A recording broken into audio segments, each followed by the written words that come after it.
बिहार के अंदर तो इनकी अक्कड़ बक्कड़ कक्कड़ चल रहा है।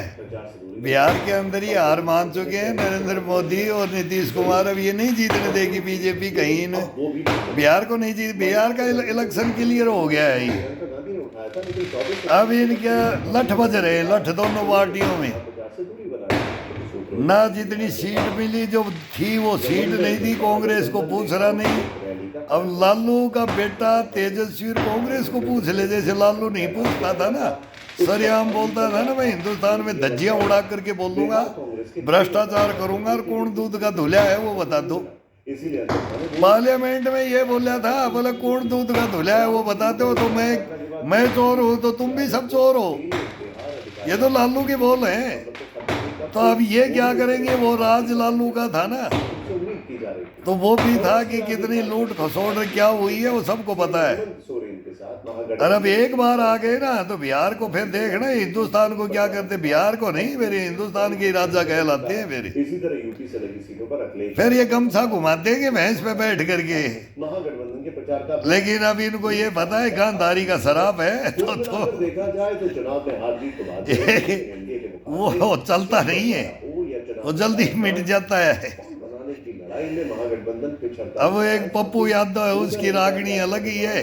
और आपसी तालमेल महागठबंधन अखिलेश की अब अलग ही होगी कि बोला मैं भी जाऊंगा और ये जाऊंगा, और वो उसको आदि योगीनाथ को ही बोल रहा है, वो वहां जा रहा है, ये कर रहा है। अब ये आपस में ही नहीं मिल रहे। राहुल गांधी ये यात्रा निकाली, ये किया, अब ना प्रियंका जा रही, कोई नहीं जा रहा, साफ साफ सूंघ गया बिहार में। 2030 की तैयारी कर रहे हैं और ये 2025 तो बिहार की जनता ने एनडीए के नाम कर दिया है, और एनडीए के नाम कर दिया। अभी मौर्य साहब बोल रहे हैं कि एनडीए के नाम कर दिया, दान कर दिया ये इलेक्शन। ये इलेक्शन दान में दे दिया है। हार गए, हार मान नहीं, फिर बोला कबड्डी में काका का काम नहीं है भाई, लड़ो। कभी सीरियस होते ही नहीं। और आपने देखा अब एक तो गाड़ियों पे बैठे दोनों राहुल और वो दिखा रहे थे तेजस्वी को, और उसके बाद और अब इनके लठ बज गए तो पब्लिक क्या समझेगी इनको। अब ये पब्लिक बिहार की सब समझदार, बिहार के तो रिक्शे वाले को पूछो, राजनीति पूरी बता देगा। पप्पू यादव बावड़ा बन रहा है, पुतली फिर गई अब इनकी सबकी, इनकी पुतलियां फिर गई हैं बिहार में, पुतलियां फिर चुकी हैं भाई। अब लड़ाई तो चलती रहेगी, कौन चोर है, कौन वहां घोटालेबाज है, कौन फिर जंगल राज है, कौन राज देखा। अंधकार छा गया था, अंधकार।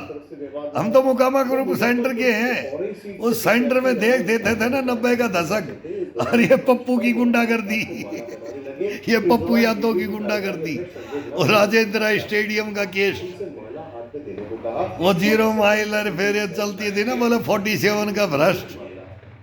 तो राज करेगा वही जो देश में गुंडागर्दी करेगा भाई। तो यही करते हैं, डाउन बनते हैं, एक दो गर्दन काट दी, गोली मार दी, सरेआम मार दी, ये 30 मार खपड़ना चाहती है और पब्लिक बना देती है। फिर पब्लिक भी साथ दे देती है। क्या करे पब्लिक, कि इन गुंडों के साथ कौन फंसे, कौन लड़े। तो अपने को फिर नेता बन जाते हैं ना, फिर ये सब माफ हो जाता है इनका, फिर ये चोर नहीं रहते, वो तो बिल्कुल ही महाचोर हो जाता। अब बिहार में नीतीश कुमार ने एक मैडम को वो बोल रहा है कि बोले अरे माला हाथ में देते हैं, नीतीश जी तू बूढ़ा हो गया, तू नहीं माला मत पहरा। अरे माला ही पहरा दी पैरन ने, वहाँ कोई बात ना दे, शक्ति रूपा मान ले। बोले गजब आदमी है भाई, मेरे को टोक रहे, बोले क्या करते हो। हम तो कहेंगे कि जिताइए। सम्मान में पहना सकते हैं भी ये माला, ये बहुत वो, ये सम्मान ये नहीं है कि भाई ब्याह ही कर रहा है, कि भाई इसका इंसल्ट कर रहा है। ये तो ताने तो मार देते हैं, जो बूढ़े का मन होता है ना तो बच्ची को भी माला पे डाल देता है, ये मन से डाला है नीतीश कुमार ने। जो भावना है ना उससे बढ़ क्या बेखूबी कर रहा है, हाथ में देना फूलों की माला है, ये भी खुश हो जाएगी नारी शक्ति है, इसका भी सम्मान करो, सम्मान किया है। तो बूढ़ा का नीतीश कुमार मतलब नेताओं में नेता है नीतीश कुमार। बिहार को वो कर दिया ना उसने, हम बिहार की हालत देखते थे, बिहार के अंदर डोंगे उठा उठा के चाटते थे रेलवे स्टेशनों पे, के अनुसार ये झालमुरी खा करके रेलवे स्टेशनों पे करोड़ों पब्लिक जितनी जनसंख्या है ना भले पंजाब की, उतनी स्टेशनों पे सोते हैं ही, मजदूरियां करने, फॉरेन कमाने गया है बबुआ। लोग बाद में अब बुड़बक इनकी कहानियां, ये बकचोदी के हमारे को सिखाएंगे, बोलेंगे ये पता नहीं क्या क्या बोलते रहते थे। ज्ञान तो है गुरुजी, लेकिन क्या करे, मगर बिहार को पलटो, बिहार को पलटो। प्रशांत किशोर ने आरोप लगाया कि तो इस गुंडागर्दी को पलटो, अब मौका है। अब ये प्रशांत किशोर भी आ रहा है, ये अलग लेके आ रहा है, लेकिन इसके हाथ में नहीं रहेगा। जो नरेंद्र मोदी कर जाएगा ना वे, ये नीतीश सर ये कर जाएंगे। अब पावर भी चाहिए, फिर दो डबल इंजन की सरकार क्यों बोलते हैं। वो हमारे राजस्थान का दुर्भाग्य रहा है कि एक बार बीजेपी एक बार कांग्रेस, तो राजस्थान का विकास नहीं हुआ है। जितना भी बिहार का हमारे से एडवांस हो गया, छत्तीसगढ़ कहाँ चला गया, अलग होकर के ये उत्तराखंड ये अलग हुए, झारखंड छत्तीसगढ़, हम इनका भी विकास होते देखे। मको देखो यार, टुकड़ों में बंटने के बाद भी काम करने वाला आना चाहिए, तो वो काम भी होते हैं बड़ा सही। पैसे भी नहीं तो ये खा जाते हैं, इनके टापू खरीदते हैं ये विदेशों में, ये लूट खसोट। फिर वो बोले ना, ये हमारी दिवाली पे तो ऑब्जेक्शन करते हैं, दीपक जलाने का, ये फंक्शन मनाने का, शेफाई में फिर बॉम्बे हॉलीवुड और बॉलीवुड आ जाता है, तो वो इनको नहीं दिखाई देता है। अरे यार, क्यों यदुवंशियों की माटी पिटाते हो तुम, क्यों यार ये राज करने, ऐसे राज करने आओगे। ये हिंदू धर्म पे, ये भगवान राम पे, इन पे बोले क्या थे तुम्हारे माँ बाप, क्या थे। मुलायम सिंह तो क्या था, हीरो था मुलायम सिंह, धरती पुत्र बोलते, धरती पुत्र, धरती पकड़, धरती पुत्र। अब अखिलेश की मार नहीं बढ़ा दी, योगी आदित्यनाथ ऐसा झाड़ता है ना अखिलेश को। बोले तू बच्चा है अभी, तुम कहाँ कोटियां खेली है हिंदुस्तान में, हिंदुस्तान समझ लो। सूरत में हिंदू मुस्लिम छोड़ दो, होने के बावजूद ट्रेन में सवार नहीं हो पाए। वो लालू ने भी किया, ममता ने भी किया, ये सब कर रहे हैं, लाइन में लगे ये छोड़ दो। दिल्ली, मुंबई और दूसरे शहर आ जाने दो यार, हिंदू मुस्लिम सिख ईसाई को एक साथ आ जाने दो, तुम हट जाओ। अब कर्मयोगी की सेना के बीच सहयोग मतलब तपस्वी होगा देश के लिए, मर मिटने के लिए, उसको वो प्रधानमंत्री का वो ही पद मिलेगा, उसी को मिलेगा। इस बंदे ने यार जिंदगी खो दी, अब इसको ताना मारते हो, पत्नी को और कोई माँ को और कोई भाइयों को और कोई किसको और कोई किस्सों को और किसको और। अरे कौन क्या नहीं गुंडागर्दी करके आया है इस राजनीति में, पता नहीं कैसे कैसे क्या बताएं। प्रधानमंत्री कौन कौन रहे, घेर कौन अय्याज थार कौन क्या था। अरे स्वभाव का बापों के शौकीन थे सारे, पता नहीं है क्या इतिहास। राजा महाराजाओं का नवाबों का नहीं सुने तुमने, किसको बरगड़ाते हो। अब राज करेगा, पब्लिक देखेगी राज कौन करने, कौन है लायक। नरेंद्र मोदी ऐसे में बोलता हूँ ये दधीच है, नहीं मिलेगा हिंदुस्तान को, कभी नहीं मिलेगा। नो, मैं अब नहीं बोल रहा, अभी जनता बोलने लग गई है, लेकिन मैं बोल रहा हूँ बहुत पहले, जब से नरेंद्र मोदी मुख्यमंत्री बना था ना गुजरात का, तब से मैं जानता हूँ भाई, टिट फॉर टैट नहीं मिलेगा जब तक कौन सुधरेगा। सीधा सा हिसाब है, बराबर की टक्कर नहीं मिलेगी तो कौन सुधरेगा। सच जीतेगा, झूठ हारेगा। सच की लड़ाई लड़ जाओ, लड़ो नरेंद्र मोदी के साथ, लड़ो, जीतोगे। लेकिन तुम लड़ नहीं पा रहे, तुम लड़ नहीं पा रहे। और जनता फिर अब समझदार होगी, पहले समझदार जनता नहीं थी, बोले ना अनपढ़ जनता थी, तो अब पढ़ी लिखी जनता हो गई है। अभी हिंदुस्तान का बच्चा बच्चा समझ गया है कि नरेंद्र मोदी कौन है, आरएसएस कौन है, हिंदुस्तान कौन है, मुसलमान कौन है, सिख ईसाई कौन है, ये भी समझ रहे हैं। तुम सोच रहे हो हिंदू को बोलना है कि इसको बोलना, मुसलमान भी सोच रहे हैं, सिख भी सोच रहे, ईसाई भी सोच रहे। इस देश में सोचेंगे, सोचना चाहिए, 100% सोचना चाहिए। उठ करके ये मरवा देंगे, कटवा देंगे, गृह युद्ध छिड़वा देंगे।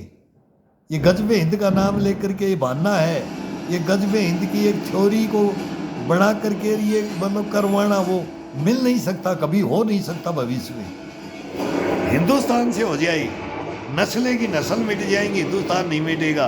अब देखो B2 बम्बर आ रहा है, ट्रम्प का ग्लोबल अपमान खामनेई ने कर दिया अपने सपने में, देख रहे ट्रम्प झुकेगा नहीं ईरान। खामनेई ने बोल दिया आजा मिसाइल, और अब एक से एक, और हिंदुस्तान ने भी बोल दिया है, किंग जोंग भी बोल रहा है, चाइना ताइवान भी बोल रहा है, फिर हिजबुल्लाह हमास होती उधर है ही इधर, नाटो बोल रहा है, अमेरिका बोल रहा है, अभी इधर से पुतिन है ही, बोला ये दुनिया ही नहीं, अगर रूस नहीं तो ये दुनिया नहीं। तो Vladimir Putin Peter the Great Tsar Bomba लेके बैठे यार, युद्ध अब गियर लगेंगी, गियर गियर। अब ये देखते हैं कि ये कहानी क्या है। वो 2 गिराया था, बोला मेरा कोई तू बाढ़ भी बाका नहीं किया, तू आज धमकी दे दी खामनेई ने। इसका मतलब मैं पहले ही समझ जाता हूँ कि इसने क्या कर दिया, वो एक और वो खाली एयरबेस करके तू इधर कर ले इधर कर ले, नहीं होगा इधर उधर, वर्ल्ड वार नहीं रुकेगा, नहीं रोक सकता अमेरिका, अब नहीं रोक सकता अमेरिका, तो अपना ताज बचाए। अब हिंदुस्तान को छोड़ा है ना ट्रम्प साहब, लेक्चर दे रहे हो, ये आगे खामनेई, हमारा हिंदुस्तान नहीं आएगा, नरेंद्र मोदी टेबल पे आके नहीं बोलेगा, नरेंद्र मोदी बोलेगा मौके के ऊपर, मौके पे चौका छक्का वो मारेगा, वो देश के सामने मारेगा, हमारे देश के सामने मारेगा। तुम देश के सामने नहीं, तुम दुनिया को दिखाने के लिए मार रहे हो चौके छक्के, हम नहीं मारने वाले। हम अभी भी बोलते हैं कि तुम्हारे को हम बचा देंगे, बचा सकते हैं, नहीं तो मारे जाओगे, देखना विनाश होगा, विनाश होगा तुम्हारा। लेकिन इस पृथ्वी का कोई हक नहीं है विनाश करने का, ये तुम्हारा भी हक नहीं है, और तुम लड़ोगे तो ये पृथ्वी नहीं बचेगी, ये जीव जंतु मैं बोलता हूँ ये खत्म हो जाएगी, ये सृष्टि खत्म करेंगे, ये आधी दुनिया खत्म कर देंगे इस युद्ध में, और बचेंगे वो तिल तिल सड़ सड़ के मरेंगे, तो वो भी हम भी आ गए उसमें, कोई नहीं बचेगा इसमें। इस मुहाने के ऊपर ये ले गया, बोला ये बनाने वाला क्लासनिकोव वाला भी रोएगा, परमाणु बम भी वो रोया था, परमाणु बम हिरोशिमा का साकी पड़ा वो भी रोया था, और अब भी रोएंगे। रोएंगे क्या, मरवाने के बाद रोने वाला ही नहीं मिलेगा, अब रोएंगे क्या, ये होगा। अब देख रहे हैं इनका परिशोधन चल रहा है, ईरान कब झटका कर दे अभी कोई पता नहीं है, ये कभी भी खुड़का कर देगा। और फिर किंग जोंग को जब नहीं देख पा रहा तो इसको भी नहीं देख पाएगा, और फिर या तो शांति तभी आएगी कि तेरे पास भी है तो मेरे पास भी चुप बैठ जा, और नहीं तो कर दो इनको दुनिया में सबके सामने खत्म, और फिर आ जाओ युद्ध के मैदान में, डाल दो ये हथियार, फिर देख लेंगे कौन आता है बॉक्सिंग में, कौन आता है तलवारबाजी में, कौन आता है ऊंट घोड़ों पर, कौन आता है पैदल सेना, ये आता है उसमें आ जाओ, उसमें लड़के देख लो। और अब हथियारों में लड़ोगे तो हिंदुस्तान नरेंद्र मोदी ने वहां पहुंचा दिया है कि जहां देखना। और अभी तो मैं बोलता हूं कि ये अगले 5 साल के अंदर क्या क्या होने वाला है, और आगे 29 में जब नरेंद्र मोदी बने फिर बनेगा, मैं बोलता हूँ छक्का मार, चौका छक्का तो लास्ट क्रिकेट में होता है, 6 दफा प्रधानमंत्री, तो वो फिर 47 भी नजदीक आ जाएगा, 100 साल भी नजदीक आ जाएगा, हिंदुस्तान का सुनहरी अक्षरों में नाम आएगा। अब ये वो दिखाने लग गए, तो पहले हमने बोल दिया वो शादी का, भाई कोई बेटी की शादी करी है, परिधान क्या पहन लिया, और वो चल रहा है उनका, फिर दिखा रहे हैं कि निकाह में पहने डिजाइन गाउन। क्या ईरान में शामिल शरीयत कानून सिर्फ गरीबों के लिए है, अमीरों के लिए क्यों नहीं? तो ये तो मैंने भी देखा है, पहले भी मैं इस पे बोल रहा हूँ, तो मैं भी देख रहा हूँ कि ये लोग ईरान में सरकार पर पाखंड और दोहरे मापदंड के आरोप लगा रहे हैं। इस वीडियो सरकार पे पाखंड और दोहरे मापदंडों का खामनेई पे उंगली उठी है। इस्लाम धर्म में ऐसा नहीं होता है, इन्होंने तो ये कौन किया है, राजा लोग हैं, कुछ भी कर सकते हैं। कोई, मैं बार बार बोलता हूँ, रानी को कोई नहीं बोलता रानी ढकले, कुछ दिखता है, मैं बार बार बोलता हूँ, ये कहानी आ जाती है, इसके अंदर पूरा इतिहास आ जाता है।